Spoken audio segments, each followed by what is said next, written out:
আসসালামু আলাইকুম রহমতুল্লাহ। যে আমলে দারিদ্রতা ও শত্রুর বিপদ থেকে মুক্তি পাবেন, এমন একটি দোয়া রয়েছে যা পড়লে ৭০টি বিপদ থেকে মুক্তি পেতে পারেন আপনি। সর্বনিম্ন হল দারিদ্রতা। হযরত আবু নাঈম ও ইবনে আবি শাইবা রাদিয়াল্লাহু তাআলা থেকে একটি আমলের কথা বর্ণনা রয়েছেন।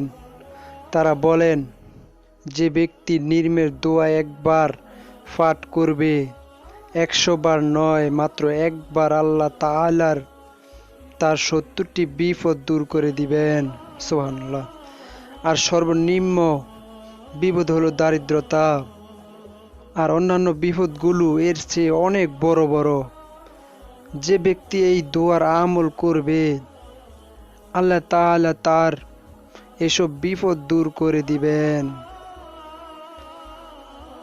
দোয়াটি হলো, লা হাওলা ওয়ালা কুওয়াতা ইল্লা বিল্লাহি ওয়ালা মালজা ওয়ালা মানজা মিনাল্লাহি ইল্লা ইলাইহি।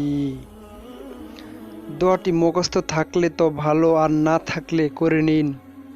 নিয়মিত পাঠ করুন, সব রকম সমস্যা থেকে নাজাত পাবেন ইনশাআল্লাহ। আল্লাহ তাআলা আমাদের সবাইকে বুঝদান করুক।